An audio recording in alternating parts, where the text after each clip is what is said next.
Okay, so this is now the lecture on week 3, day 2. Um, Same reminder, same comment what I made the last time. Don't just watch this video. Make sure that you take your own notes. I posted separately the actual slides, the handwritten notes on my iPad. Please go through this. And don't just watch this video from the beginning to the end, but watch it in a way that you can pause and play and take your own notes. So the first thing what I will do is a reminder of two-dimensional motion and then discuss with various animations one beautiful example of two-dimensional motion, namely circular motion, restricted into a plane, not going in addition to that like a helix in third dimension. Then there's a very well-known example of two-dimensional motion, namely projectile motion.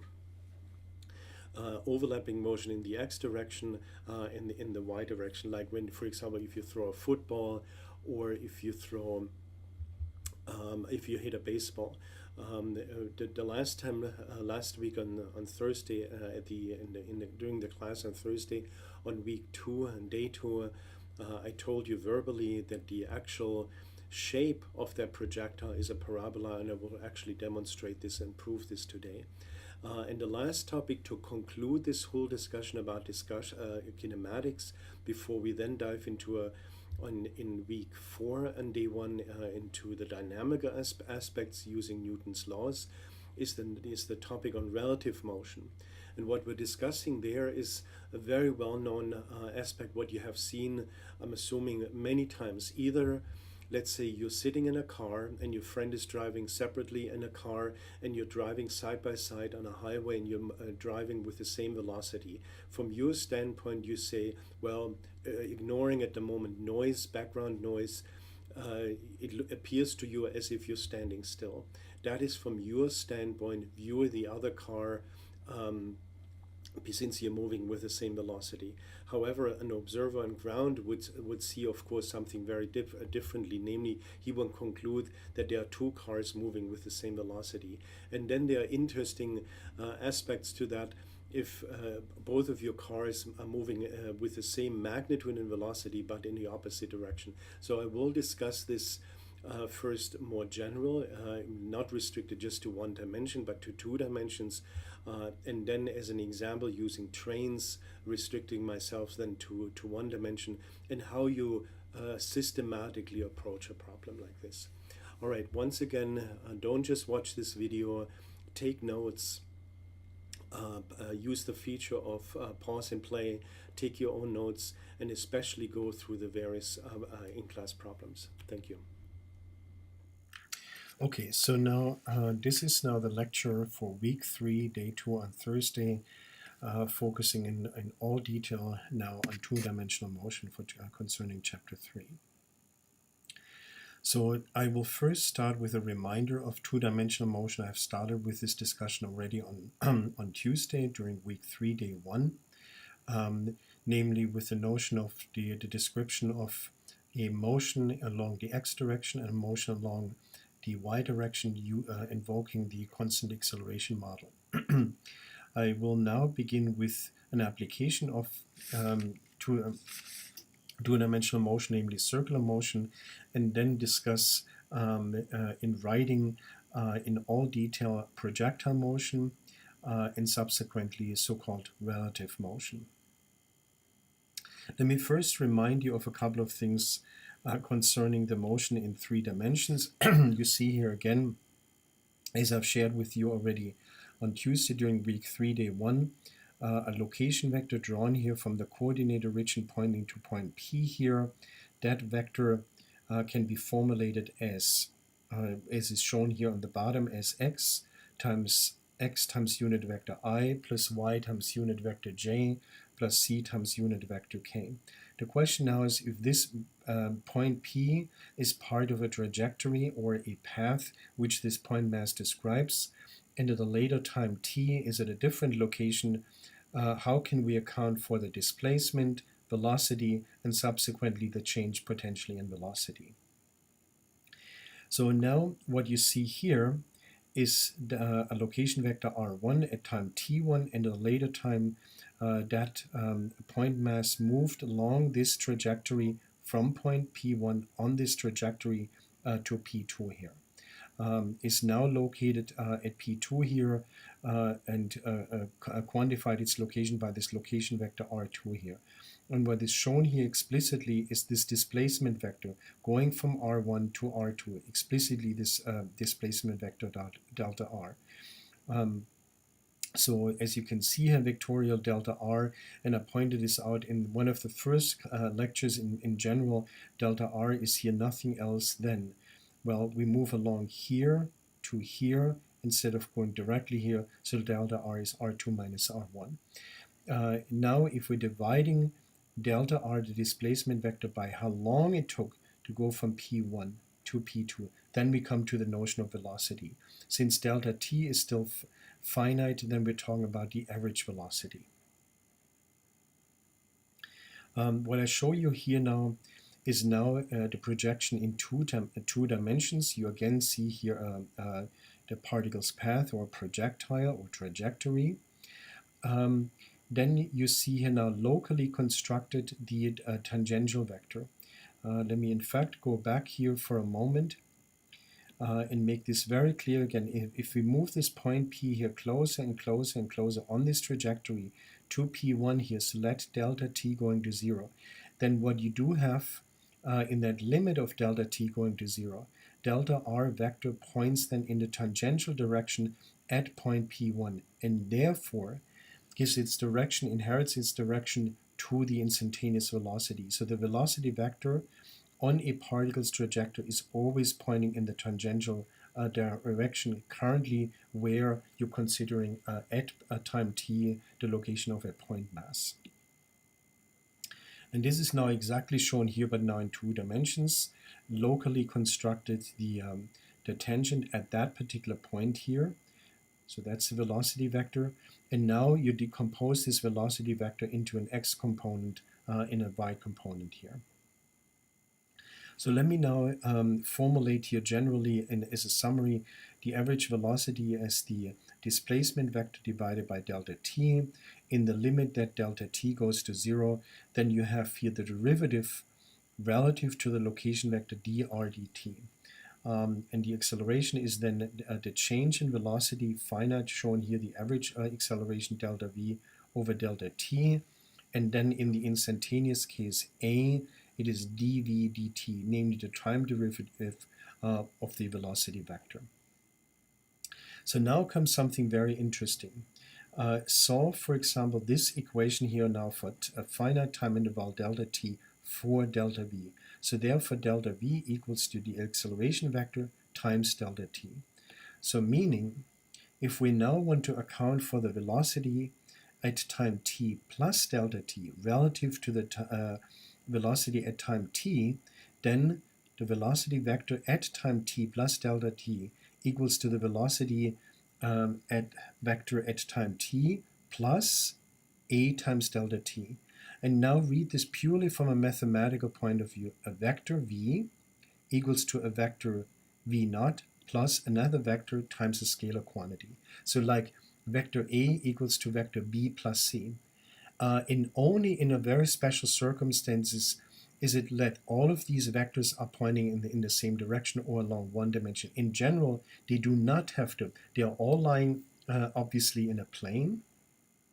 That's pure basic geometry, but they do not have to be all collinear. So let me first talk specifically about now velocity and acceleration if they are collinear. So A, velocity vector A and the acceleration vector A and velocity vector B are the collinear case. So only the magnitude now changes, not the direction. So the velocity v plus the change in velocity due to the fact that the acceleration is pointing in the same direction gives rise to a velocity v, which is pointing in the same direction but has a larger magnitude. Now, if the acceleration is now pointing in the opposite direction to v naught, for example, a car slowing down, then the change in velocity vector points in the opposite direction, namely in the direction of the acceleration. Delta t is a scalar quantity, and therefore the velocity at time t relative to at t plus delta t relative to the velocity v naught at time t is then v naught plus a times delta t. So simply add this up vectorial, this vector plus this vector equals to this vector. So now let's leave aside for the moment the special case that the acceleration vector a and the velocity vector are collinear. And let's imagine now the case where the acceleration and velocity vector are in fact perpendicular. And this is precisely what is shown here. Velocity vector and acceleration vector are perpendicular here. So now this would be the velocity at a certain time. At a later time, the velocity vector is now shown here. The magnitude actually has not changed, but just the direction. In general, here shows you now a velocity vector v naught at a later time. Delta t shows the change in velocity due to a given acceleration, which is neither perpendicular nor collinear to the initial vector v naught. Then the final velocity v equals to v naught plus delta v. So now let me specifically now talk about two-dimensional motion right now concerning uniform circular motion. So imagine you have a particle which is going around here, that circle here. And what is shown here, and I'll show you, motivate this now geometrically in a second, at certain locations when this point, this object is going around here, let's say it's currently here, the current location of the instantaneous velocity vector, tangent to it, tangent to that particular trajectory, which happens to be a circle here. And what you also notice if you compare the length of these velocity vectors, they are always the same. So the magnitude doesn't change, but the velocity, the direction of the velocity vector changes. So now let me in fact construct and give you a real reason that this even makes sense, even though we talked about this before, that the velocity vector, instantaneous velocity vector, inherits its direction from the displacement vector and is in the tangential direction at a particular point here.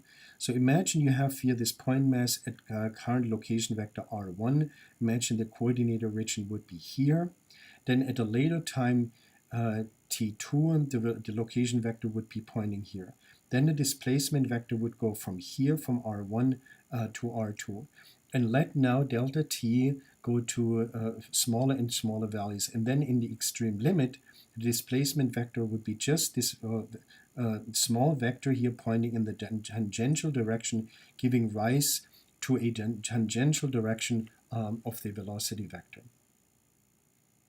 And this is in fact shown here, r1, r2 here. Here's the displacement vector. Geometrically, delta r is nothing else than r2 minus r1. So you go, instead of going from here to here, you go now in the opposite direction of r1, so minus r1 plus r2 here. So now imagine now you have here 2 points. One here where the velocity vector is pointing in the tangential direction, v1, and then 1.2 in the velocity vector is pointing here in the tangential direction. The magnitude did not change, but the direction. What is now the direction of the velocity vector, delta v here? Well, it turns out that the velocity vector here geometrically is then v2 minus v1. So instead of going directly from here, you go in the opposite direction to v1, so minus v1, v2. So it's v2 minus v1. What is delta v? We talked about this before. It's the acceleration vector times delta t. So meaning we would need an acceleration which is directed here towards the center. Geometrically, this would be exactly directed towards the center. So here, a perfect example where the acceleration vector, since delta v equals to the acceleration vector times delta t, is perpendicular to the velocity vector. And so let me show you this now much more quantitatively. So imagine you have here this coordinate system y as a function of x here, and here is now a trajectory where a point mass is going around. I assign here now unit vectors I and j, I in the positive x direction, j in a positive I direction. And imagine I have here now this red point mass, and it's going around this particular circle at a uniform pace. Meaning it's not speeding up or slowing down, but at a uniform pace. What does that mean? That the change of the displacement vector from a certain location here to another location here divided by delta t is simply a constant. So now let me draw this location vectors. That's the location vector from the coordinated region to track the current location of this object here. What's the magnitude of this vector? It's r. And how can I quantify the location of this vector? This vector undoubtedly is always tracking this object here. Well, by an angle drawn from the positive x direction to the current location here, simply this angle here. Now, the change of this angle here, that angle undoubtedly changes. If this object is initially here, it is 0 degrees. Here would be 45, 90, 135, 180, and so on. If I divide this by the respective time interval covered, and in extreme limit let delta t go to 0, so d phi dt, this is so-called omega, the angular velocity, and for uniform circular motion, this is a constant. So now I will show you this relation here between the so-called linear velocity, which is tangent. The direction of the velocity vector is tangent to the current location of an object. The magnitude of that velocity equals to omega times r. That's the angular velocity. So let me now calculate more quantitatively exactly that location vector, r to r of t. So the magnitude does not change, but the direction. So we have here the magnitude is r times cosine phi for the x component. Well, that's basic trigonometry. That side here is cosine phi times r. This side here, the y component, this side here is r times sine phi. And now we're talking about unit vector direction, so meaning you can account for this vector here as the x vector plus the y vector. So r cosine phi I plus r sine phi j. So now let's look at this expression in parentheses in a little bit more detail here. And let me write this out separately, namely cosine phi I plus sine phi j. So let me ask you this. What is the magnitude of this vector? How do you calculate the magnitude of a vector? Well, the magnitude of the vector is the x component square plus the y component square. So cosine square phi plus sine square phi. What is this? That's 1. What is a vector called whose magnitude is 1? A unit vector. So you see here now another unit vector, not I, not j, but a combination of both with varying components, cosine phi and sine phi. And this particular unit vector, namely the radial unit vector, is much more appropriate for motions of an object which have a certain circular symmetry here. So meaning we can account for the location vector r of t as simply writing r times small r hat, the radial unit vector. So now how do we come now to the velocity vector? Let's literally construct this velocity vector here, namely in blue here. Well, it's dr t dt. So now let's view this entirely as a mathematical problem here. What is the derivative of cosine d dt of cosine? Well, you have to use a little bit of a chain rule. The derivative of cosine is minus sine, but then you have to beware. You calculate not the derivative of d cosine phi, d phi, but d cosine phi dt. So we have to then, in addition to that, evaluate the derivative of d phi dt. d phi dt, however, is omega. So therefore, overall, for the first term, we obtain minus sine phi times omega. For the second term, the derivative of sine phi is cosine, but then again, d phi dt. So now you have in the first term a factor omega, in the second term omega, and we can take this out here. So now you have another vector here in parentheses. What's the magnitude now of this vector? Well, this is minus sine phi I plus cosine phi j. What's the magnitude of that? Well, minus sine phi, the whole thing square, plus cosine phi, and the whole thing squared again is 1. So you have another unit vector here. In which direction is this unit vector pointing towards? Well, it's pointing, so minus sine phi would be going like this, plus cosine phi upwards. So negative, positive here. So this points in the tangential direction is called the tangential unit vector. And last but not least, to account for now the change in velocity, by the way, the magnitude does not change. R omega d phi dt for uniform circular motion is a constant. The radius is a constant. So if we're calculating now the derivative yet again, minus sine phi, the derivative of that is cosine. So then you have here the minus sign. And then again a factor of d phi dt, which combined with this omega gives us a factor of omega squared. And the derivative of cosine is minus sine.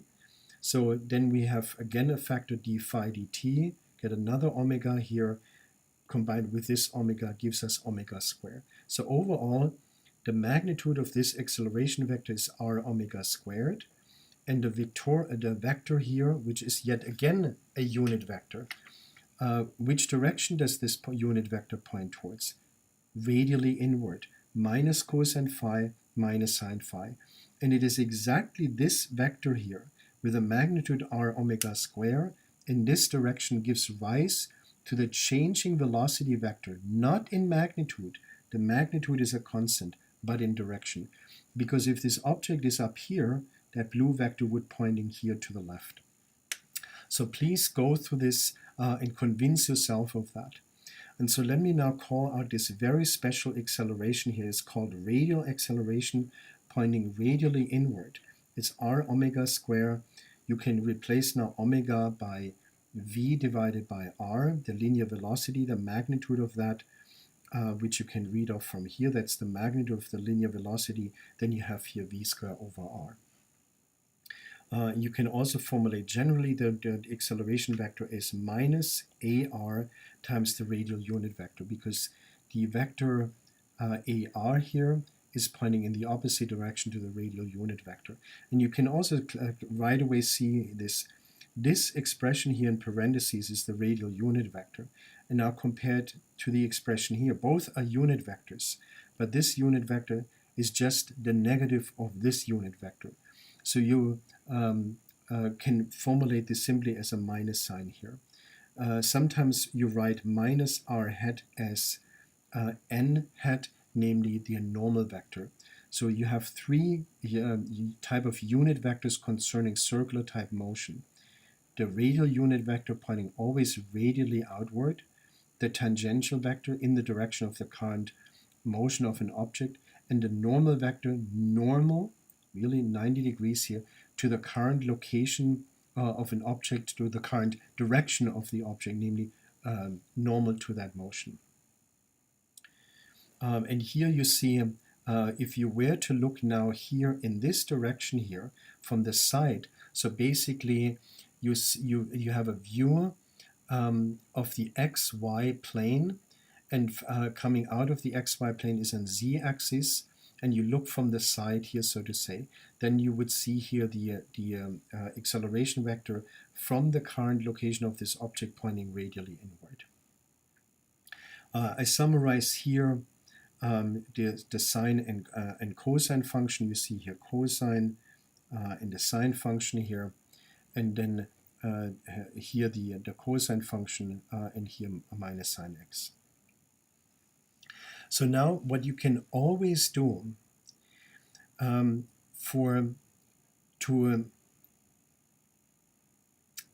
an object moves on a circular path with a changing velocity now, meaning that the velocity, the magnitude of the velocity is not a constant, then that requires an acceleration in the tangential direction, in addition to the acceleration in the radial direction, which is responsible to change just the magnitude, the direction. So AR is perpendicular to the velocity vector, while AT is parallel to the velocity vector. AR is responsible to change the direction of the velocity vector, whereas AT, the tangential acceleration, is responsible to change the magnitude. And here's a very well-known example for this. imagine you have a car, and that car is currently moving in this direction, but it would be slowing down.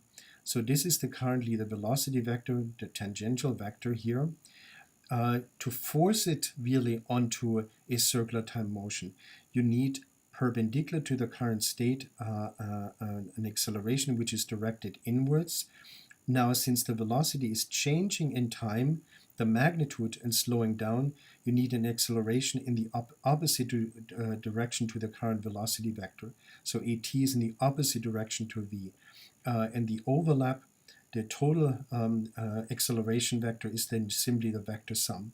So acceleration a is ar plus at, and here it is shown the actual magnitude as at square plus ar square and the square root of that.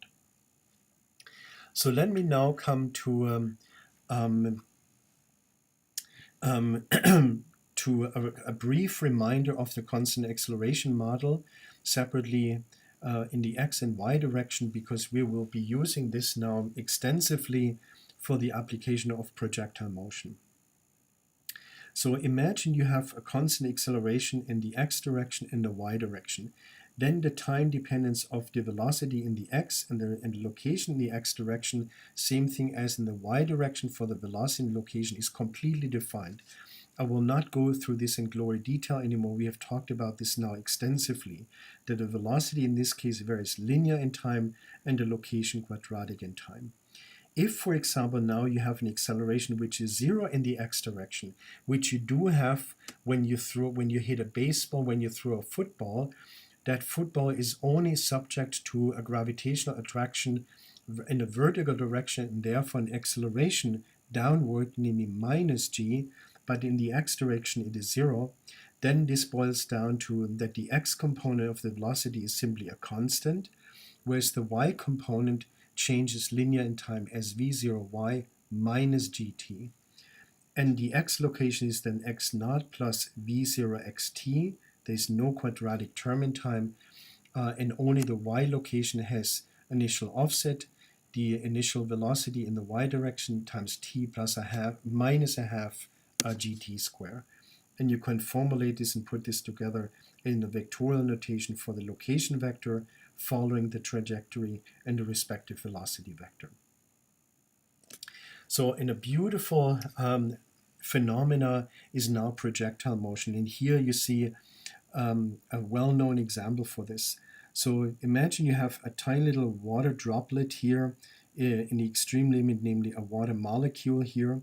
It shoots out. So let's draw here a coordinate system, the x direction, and here the y direction. Now a little water molecule shoots out here. So it has a certain velocity magnitude initially in a certain direction relative to the x direction. So it has an x component and a y component. The x component by itself is not subject to an acceleration. So the x component constantly stays the same. However, the y component is now subject to an acceleration, namely downward due to a gravitational attraction, and the y component, which is directed initially upward, gets smaller and smaller and smaller and smaller until you reach an extreme limit where it is 0, and then increases in the opposite direction until, imagine this would be at the same height where this water leaves that opening here and comes back here, then the y component would have the same magnitude here upward than here downward. The x component does not change because there's no acceleration. The actual shape of this trajectory here of this water fountain is again a parabola, and I will show you this to you quantitatively. So let's put this now in a little bit more context here, and then I will derive all of that. So here is that little water molecule shooting out here, an initial velocity vector. We put the initial coordinate system here and the coordinate origin, y equals to 0, x equals to 0. Here's the initial x component, here's the y component. X component, the velocity vector has an angle theta naught relative to the positive x-axis. So what is now the x component in terms of the magnitude on this angle? Well, basic trigonometry, vx0 equals to v naught times cosine theta naught. and the magnitude of the y component would be v naught times sine theta naught. All right, so this is something which I'm expecting you to really be familiar at this point. And now let's track along now at several locations. Location 1, when it leaves, in between at the highest point, then also in between but at the same height, and then when it touches the ground again here. So at point 1, you see here the acceleration vector drawn here, always vertically downward. There is no acceleration in the x direction. Let's jump to point 2, then 3, then 4, and 5. You see here acceleration vector does not change the direction, does not change the magnitude. Always minus g directed downward. Let's now go to first to the velocity and separately the x component of the velocity and the y component. Since there is no acceleration in the x component, the initial velocity vector component in x does not change. It is here the same, directed to the right, to the right, to the right, to the right, to the right. Does not change at all.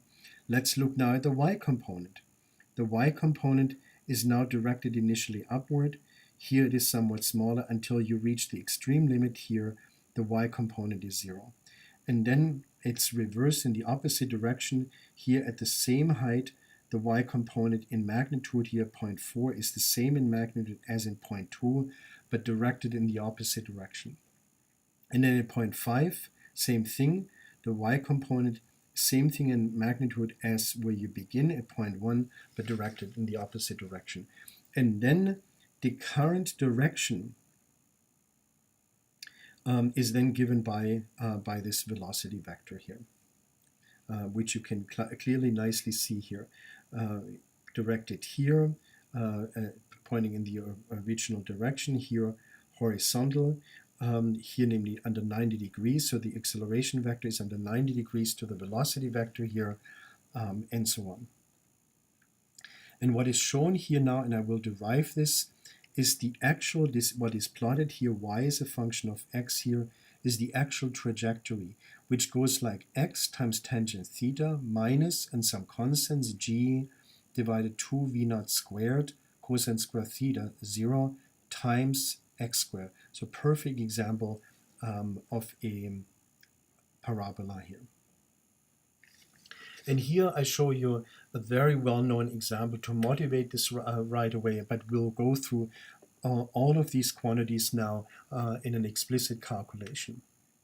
Namely, a football is kicked at an angle of 37 degrees with a velocity of 20 meters per second. With this, you're now able to calculate the x component and the y component, namely as cosine of 37 degrees times 20 meters per second. The magnitude of this velocity is 20 meters per second. And the y component would be the sine of 37 degrees times the magnitude here. And then you're supposed to calculate the maximum height, this height here, the time of travel before the football hits the ground, so meaning going up, coming back down, this time, how far it hits the ground, meaning this distance in x here, the velocity at the maximum height, so the velocity vector here, the acceleration vector at the highest point. Assume the ball leaves the foot at ground level, ignore air resistance and repression of the ball. So meaning where the football leaves the ground is at x, y equals to 0, just to make things a little bit easier. And it reaches the ground again here at y equals to 0. So all of these details we will calculate now. I will come back, remind you of some aspects to that a little bit later concerning the actual distance traveled, the flight distance. And there's an interesting observation here. If you shoot irrespective of the velocity, a football under 75 degrees and under 15 degrees, it lands at the same location. So 15 plus 75 is 90 degrees. If you shoot it under 30 degrees, it reaches the same horizontal distance as under 60 degrees. 30 plus 60 is 90. If you do it under 45 degrees, number one, it's the furthest. Okay, please beware of that. And number two, also 45 plus 45, but obviously lands on the same curve here. So this is an interesting observation of that, and it relates to the behavior, how the horizontal distance depends on the initial angle. It turns out that the horizontal distance depends on the sine of 2 times that particular angle. And then and now I'm explaining something mathematically too. If that's the case, how does then the function of sine 2x can account for that? So imagine you have 15 degrees and 75 degrees. And in a formula which we will derive for the horizontal distance, that horizontal distance depends on the sine of 2 times that angle. Well, the sine of I'm plotting exactly this here now, the sine of 2x. So you see here 0.5, which would refer to 30 degrees in radian, and here of 1, which would refer to 60 degrees. 45 degrees is here. But the sine of 2x and x at 30 degrees and the sine of 2x and x at 60 degrees reach exactly the same value. So relative to 45. And then you can convince yourself 15 degrees, 75, 45 here. And at 45 degrees, you in fact have a maximum here, leaving you with the maximum horizontal extent under which you should hit a baseball. So that's a very interesting observation, and I will derive exactly this relation now. Relative motion, we come afterwards, so bear with me a little bit. So let me first go back here now and in fact calculate this problem. We will now do the in-class problem on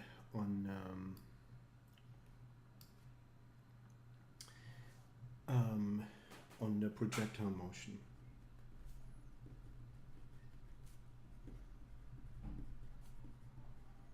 After discussing now the whole basic theoretical aspects of two-dimensional motion. So the main idea here is the following. You have two independent overlapping motions, and what I would strongly encourage you, as I demonstrated in the class, you take a t-ball in the hand and you walk one time along holding that t-ball in your hand with constant velocity. The other time you're standing still and you're throwing that t-ball up in the air and catching that. And then you're doing this exactly that, walking and throwing up the t-ball up in the air. Then you have an overlapping motion of a constant velocity in the x direction and a motion in the vertical direction subject to a constant downward acceleration. And overall, if you have an observer, ask your friend to observe just the t-ball or the ball, what you overall should see is then the ball prescribing a projectile motion, because the ball goes up in the air while you move along. But both of you and the ball have the same velocity in the x direction, not subject to any acceleration. That's why when the ball goes up, it comes back down, reaching your hand. That's the main idea. It's a very beautiful demonstration to in fact do that. But you have to make sure you throw the ball high enough up in the air. And of course, in a classroom, this is sometimes limited. So let me first sketch here, just like in the horizontal throw, the actual trajectory. And also here, as I showed you in the slide before, I will prove that this is in fact a parabola. So 1, 2, 3, just symmetric around the highest point. So imagine you have here, let's choose here a certain angle here. Let's say it is 60 degrees here, roughly going up here and then coming back down here. So baseball goes up, reaches the highest point, and then comes back down again here. All right, so this is your overall trajectory. This is not y as a function of time. Okay, so the slope is not related to the velocity here, y velocity or x velocity. So let me now in fact sketch in here the initial velocity. So we have here the direction of the initial velocity here, v naught, and then we decompose this now into a component along x and a component along y. So here is your right angle, this is your initial angle, theta naught, this is your x velocity vector, initial x velocity vector, and initial y velocity vector. And then associated with the positive x direction is a unit vector I, and then associated with the positive y direction is a unit vector j here.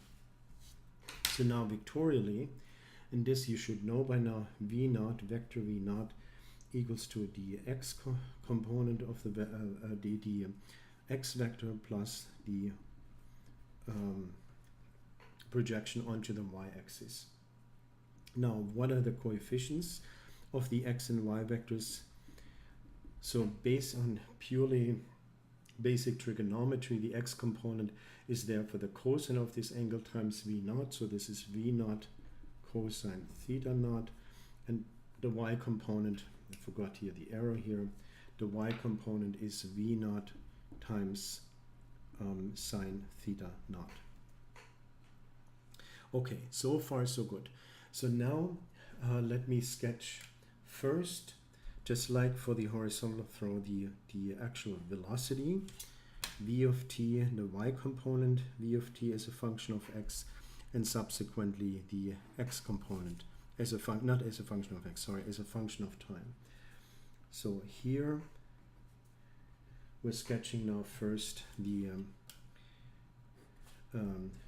vy of t as a function of t, and here vx of t as a function of t. So now what you see here at t equals to 0 is the initial velocity component. This is literally the magnitude of this vector here. But this vector, when now, and I showed you this in a slide before, in these sequences 1, 2, 3, 4, 5, in these 5 points, the y component of the velocity is subject to a downward acceleration reaching a 0 value at the highest point. So the largest value, positive largest value you have up here, then it's subject to the gravitational acceleration, and then it reaches 0 at the highest point. So I denote this time the rise time tr, and then it reaches here the same value in magnitude, provided you catch it at the same height. So this here is v0y minus of that, and this is v0y, the positive value of that. In this here, I denote this as tf, the total flight time here. So now in the x direction, using the same scale here, so this here is the rise time, this is the flight time here. The x component, there is no acceleration in the x direction. v0x remains simply a constant here. So this here is the flight time tf, the rise time, and this here is tf here. Okay, so now afterwards, let me now sketch the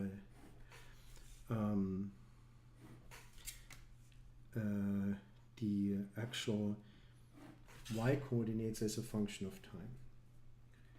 So we have here now y of t as a function of time, x of t as a function of time.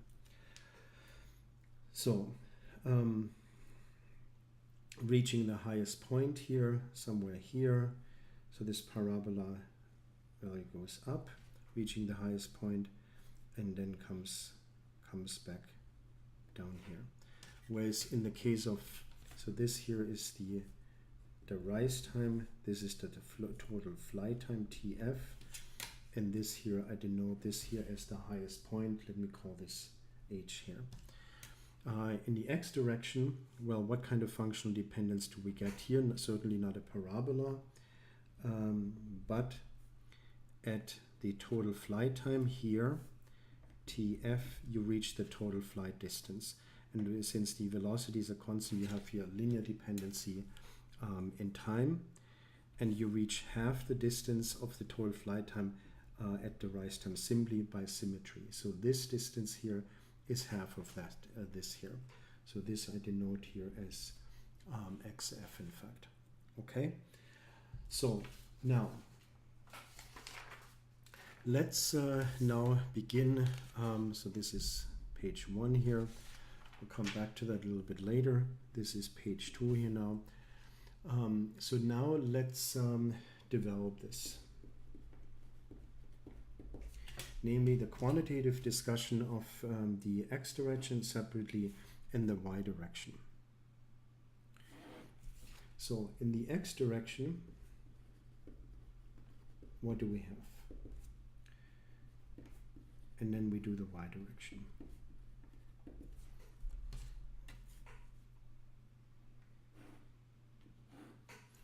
So the x acceleration equals to 0. The initial velocity in the x direction is different from 0. Therefore, we can account for the initial velocity in the x direction using basic trigonometry. This is v naught times cosine theta naught. Vx of t is a constant given by Vx naught. And x of t is therefore simply a linear function in time. This is x naught plus Vx0. Here we choose the coordinate system to coincide with the initial location, so x naught equals to 0. So therefore we have x of t equals to Vx naught times t equals to v naught cosine theta naught times t. Okay, so now in the y direction, what do we have? Ay equals to minus g. So then we have the y component of the velocity equals to vy0 minus gt, or we replace this using trigonometry, is v naught sine of theta naught minus gt. And therefore we can write down now y of t as v naught sine theta naught.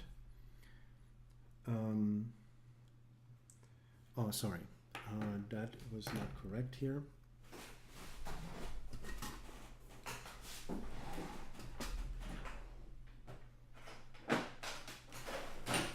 This is not the velocity here. This is the actual location. So this here is the initial location plus v0 sine theta naught. That's the initial velocity in the y direction times t, the linear term in t, minus a half gt squared. But here again we put the initial location at 0 in the coordinate system. So this first term is in fact 0 here. And then we have something rather simple, namely y of t equals to v0 sine theta naught times t minus a half gt squared. Okay. So in these two, so let me now account for the important relations now in x here and then in y.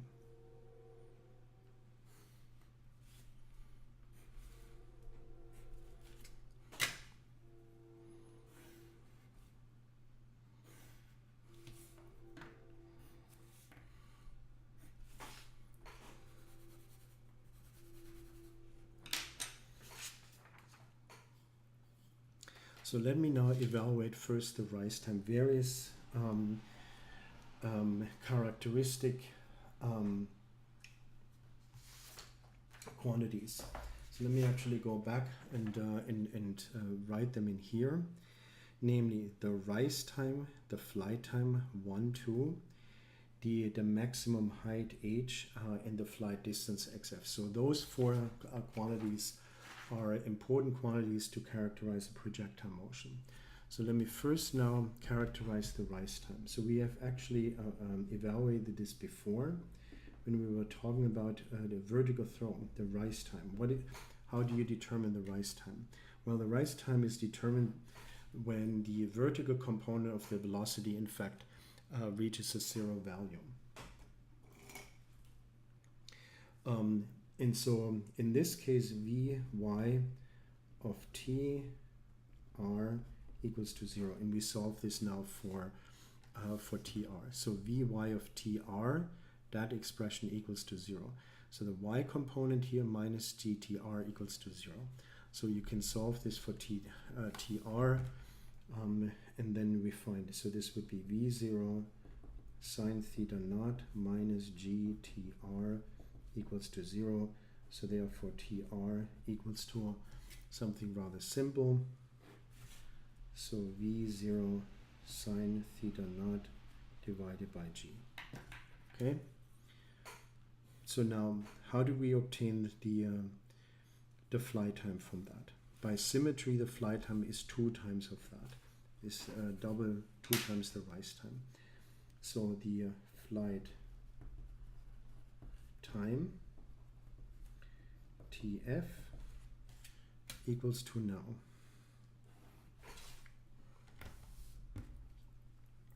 The flight time Tf equals to 2 times the rise time. So this would be therefore 2 v naught sine theta naught divided by g.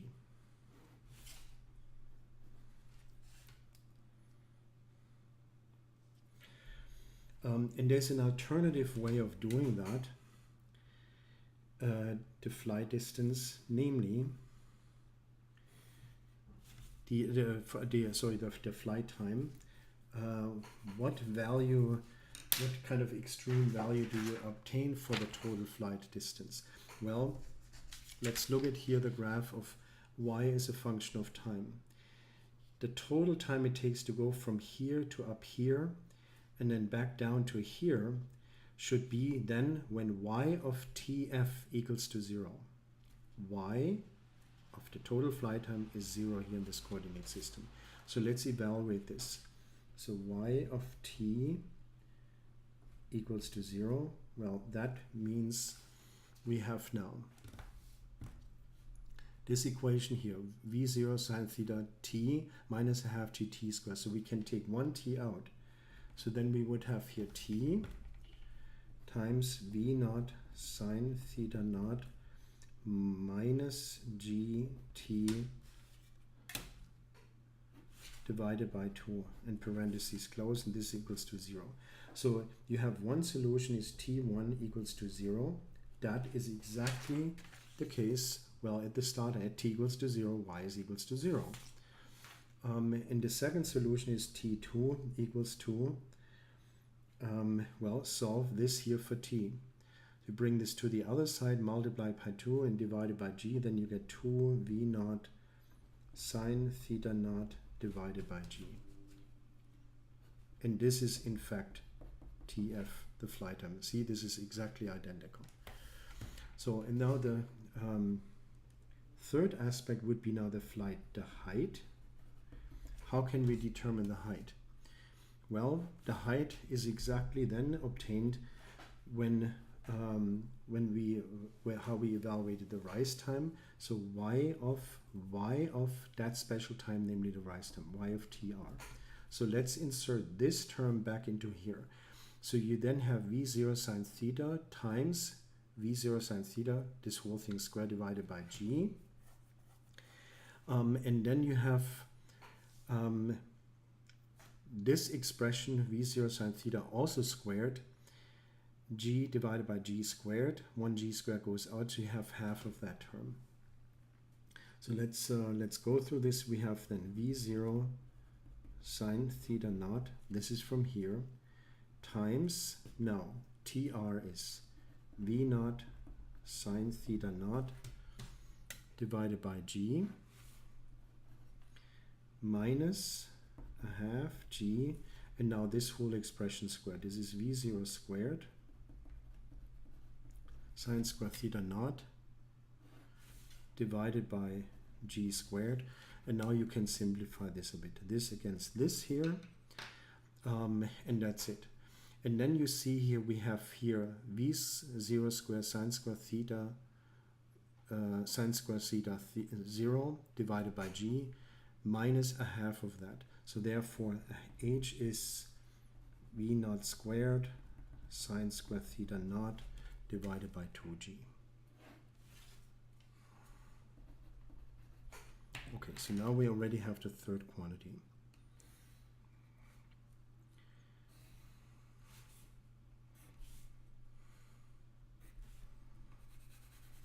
Okay, so this is page number 2. And let me now address on the last page now the total flight distance. Let me actually first evaluate the trajectory.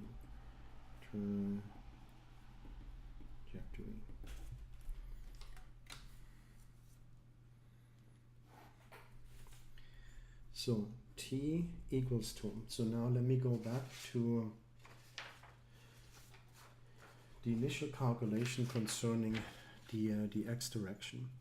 X of t equals to v naught cosine theta naught times t. So we can solve this for t and express t in terms of x, the initial velocity and the angle, and then take this value for t and insert it back into here, similarly what we have done when we did the horizontal throw. So t would be therefore x, what I just showed you, divided by v naught cosine theta naught. And therefore we have y of x. So now let me replace now t in here by this expression here. Okay?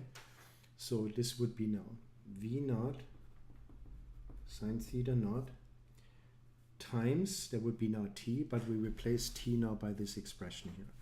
This would be now x divided by v naught cosine theta naught minus, now we have a half g and then t squared, but t squared would be now x squared divided by v naught squared cosine squared theta naught.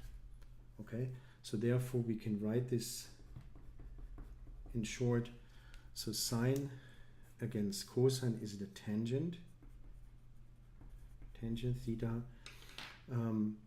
V naught goes against v naught. So we have here tangent theta naught times x, tangent theta naught times x, minus, and then we have here various constant terms here, g divided by 2 v naught squared cosine squared theta naught times x squared. And here you see you have your trajectory, namely your parabola. And this is exactly the relation which I discussed previously, which you saw on the slide. So now to obtain now the total flight distance, we can now set this equation equals to 0. So meaning here we have now obtained y of x, where is now y equals to 0. So I would expect here one solution would be x equals to 0. Well, you take x out here, then one solution for which this equation is 0 is undoubtedly x equals to 0, which you can see here. And the other solution to flight distance would be then the non-zero solution, and that would be in fact the flight distance. So y of x equals to 0 is now what? So this would be now x times tangent theta naught minus g 2 v naught squared cosine squared theta naught times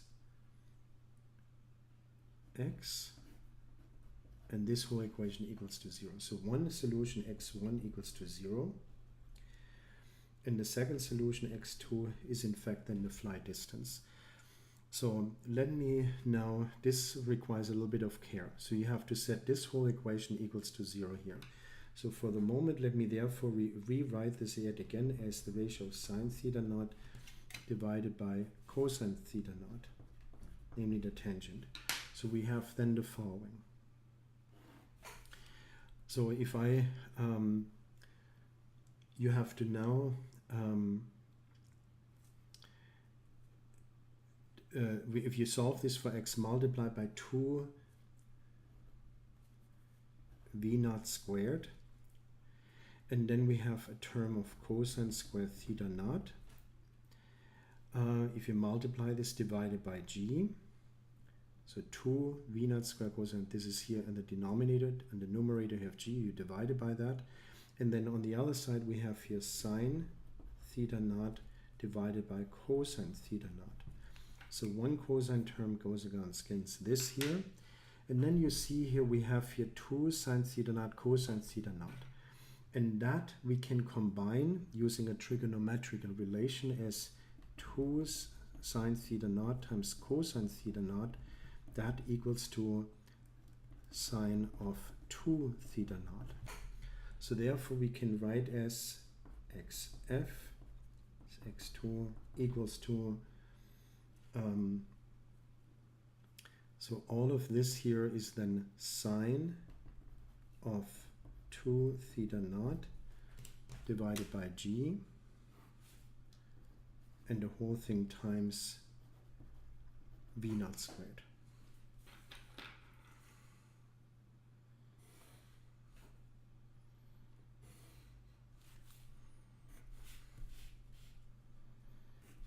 Okay.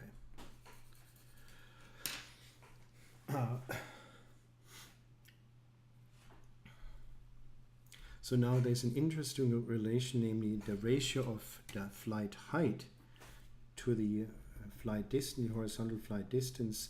It goes like tangent theta naught. I'll let you show this divided by 4. This is simply taking this value here and divided by the expression for xf, and you rewrite again sine 2 theta naught as the product of 2 times sine theta naught times cosine theta naught. Okay, so that's it. Now I let the maximum flight distance. So if you're being asked under what angle should you hit a baseball, what's the answer then? Well, for a fixed velocity and fixed value, obviously g is a fixed value, the knob that you have is this angle here. And you maximize the sine of this relation here, that sine is 1. And it is then 1 when 2 theta naught is 90 degrees, and therefore theta naught equals to 45 degrees. That's number 1. Number 2, when you now plot sine 2x as a function of x, what you will see is that for 30 degrees and for 60 degrees and for 15 degrees and 75 degrees, that value sine 2 theta naught has the same value. So meaning the flight distance the same for angle pairs of theta 1 plus theta 2 equals to 90 degrees. And this is what I showed you before, for example, 30 degrees and 60 degrees. Or 15 degrees and 75 degrees. Okay?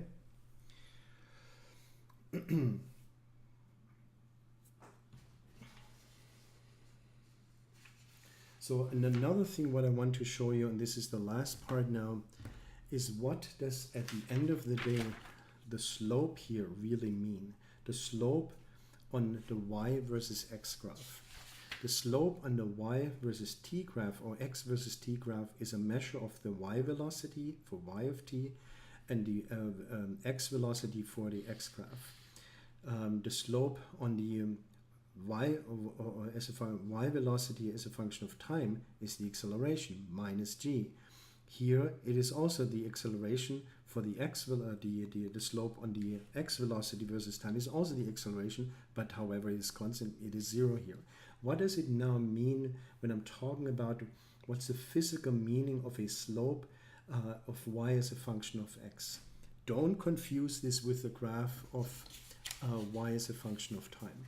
Well, in order to see that, we calculate now so slope of y of x. So view this for the moment entirely mathematically here. So dy dx.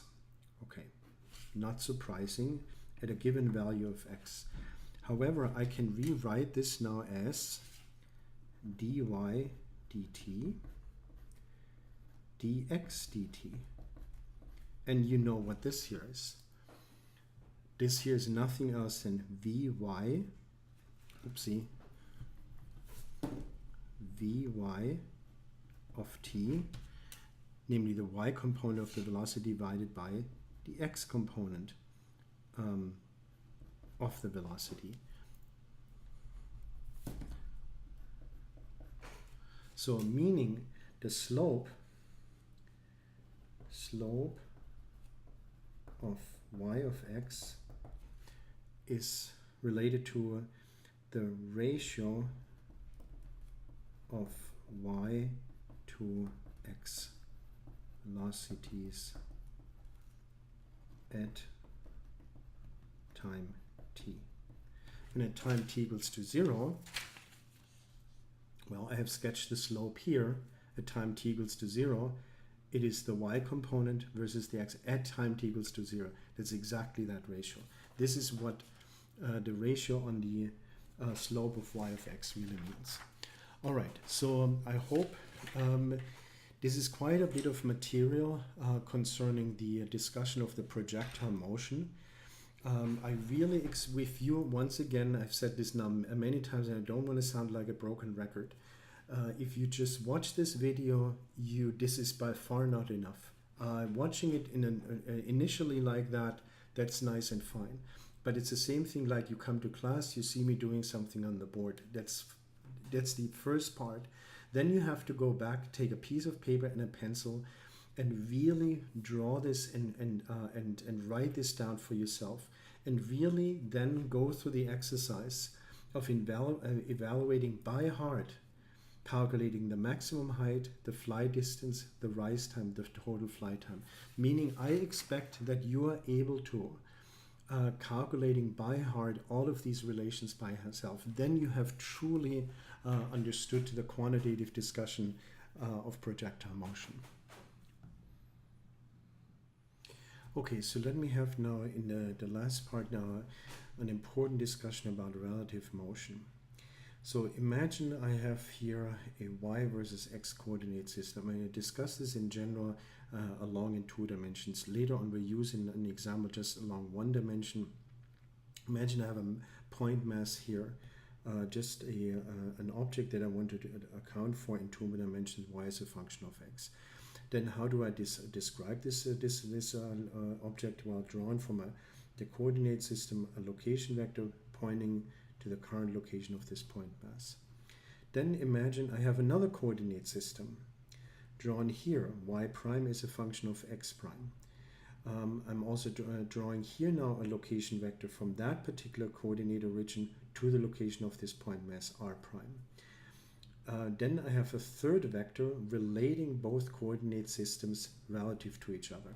And as you can see here, it's very easy now to relate these vectors r to the other 2 vectors, namely vector r small r equals to vector capital R plus vector small r prime. And this is exactly written down here.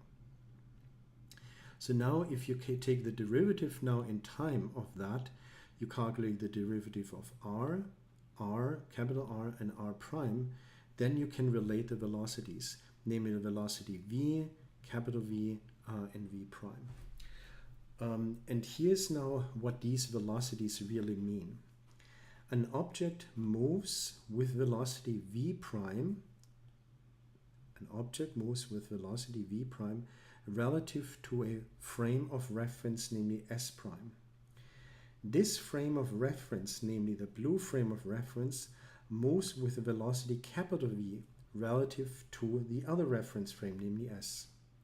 Then the velocity of the object relative to the system S here is then given by V equals to V prime plus capital V. Okay?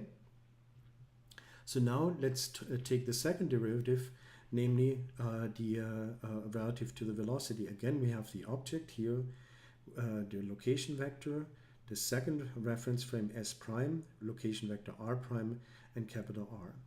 We have now derived this relation just before relating these velocities. Let's now take here the derivative again. We come then to the acceleration, namely acceleration A, the acceleration of system S prime relative to system S and A prime. So therefore we can also write this relative to the location vectors. Acceleration A, acceleration capital A, and acceleration A prime. Okay, exactly that. So now there's a special class of transformations, namely going from one reference frame to a second reference frame, namely only such and only those are allowed when we are dealing now in next week with second Newton law, for which the system S prime moves in such a way that the acceleration, that there is no acceleration of system S prime relative to system S, that this moves at most with constant velocity. This is an extremely important aspect about the application, what we will be dealing with next week, starting with second Newton law. This was a natural extension from the previous slide of relative motion relative to the velocities, and was a simple exercise simply calculating the... Okay, so now let me show you a very well-known relative motion example here, in fact.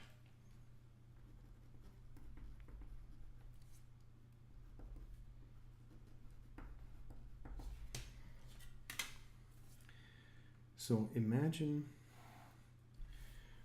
you have here,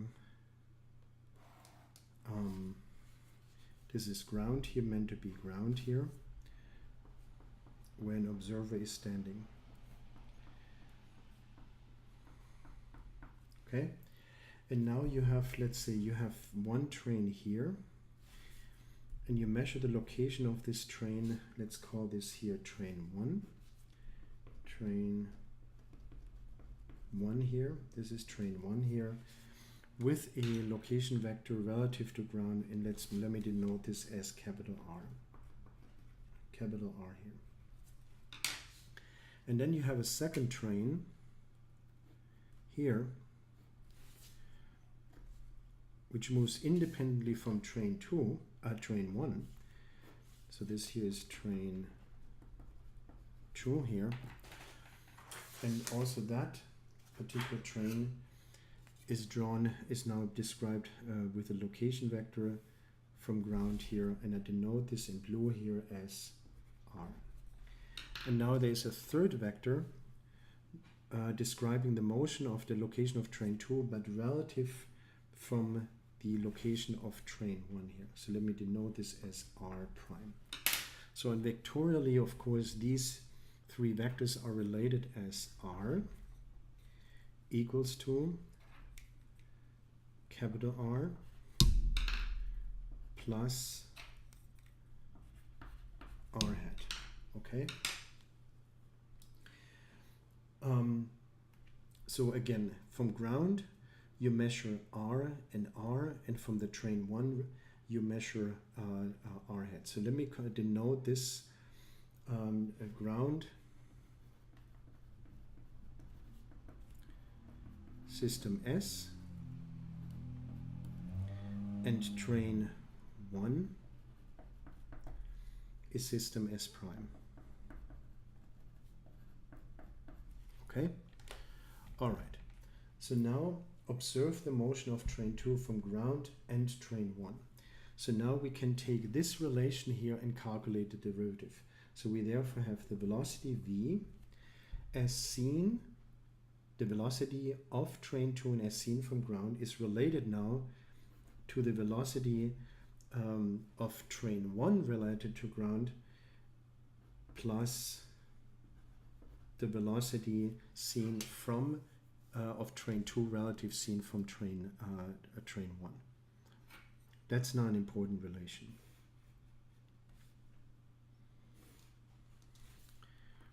So this is all very, very general now. And let me show you now a couple of situations where you can see and directly relate this to an observation on which you have seen before. Imagine train 1 is going with a constant velocity, and train 2 is also moving relative to ground with the same velocity.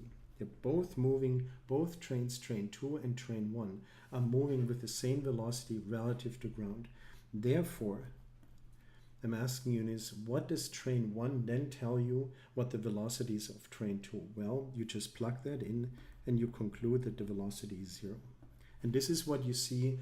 You're sitting in a car and you're observing another car, and both cars are moving, or trains moving with the same velocity relative to ground. Then you would say, well, that car is actually standing still, viewed from the other car with the same velocity. Now let me talk about case 2. Imagine I leave the velocity of train 2 always the same, v naught times I. But now I tell you train 1 is now going in the opposite direction, minus v naught I. Okay?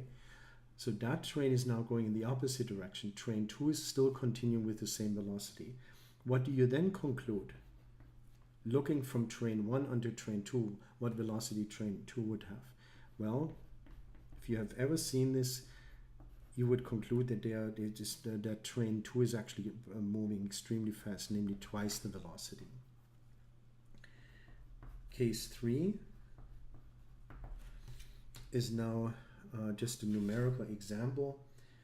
I leave the velocity of train 2 still the same, which is v naught times I, and the velocity of train 1 I keep at v naught over 2 times I. Then you would observe that the velocity of train 2 relative to train 1 equals to plus v naught over 2 times I.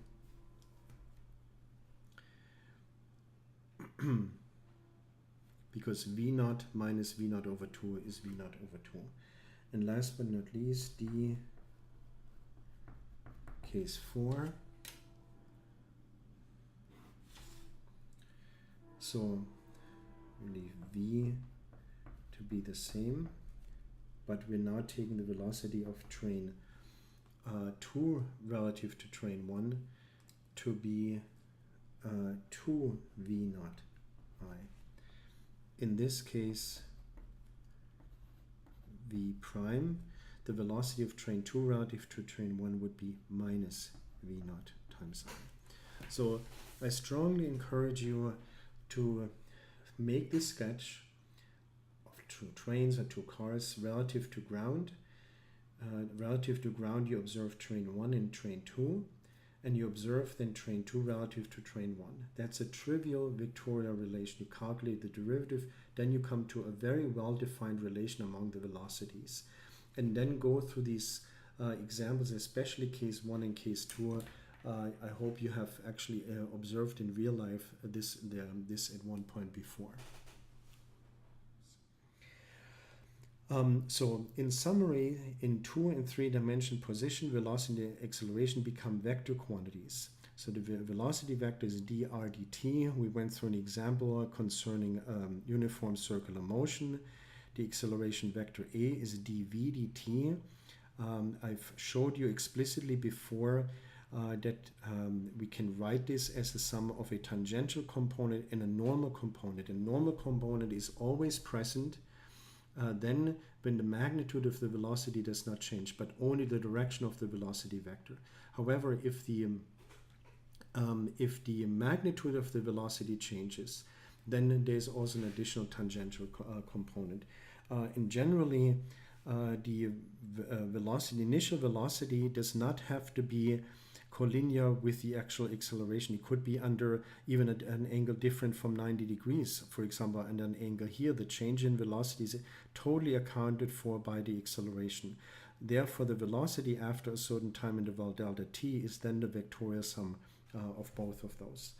And generally, one can formulate a general non-uniform circular motion as an overlap of a tangential component in the direction of the velocity and a normal component normal to the initial velocity to account for the change in direction, whereas the tangential component takes into account for the change in the magnitude. In general, acceleration changes both magnitude and direction of the velocity. The magnitude for non-uniform circular motion is the tangential contribution. The direction of the velocity is the normal contribution. Projectile motion in that regard is much easier, what we talked about. It has an overlap of two motions independently in x and y. In x there is no acceleration, and in y we have the constant downward acceleration due to the gravitational attraction. So once again, this concludes now week 3, day 2. Please take your own notes. Please go very carefully through the actual in-class problem, in particular through the projectile motion, calculating you. I'm expecting you that you by heart be able to, on a piece of paper and a pencil, be able to calculate the flight, the maximum height, the flight distance, the rise time, and the flight time. If you're able to do this, then you nailed this particular material. Thanks.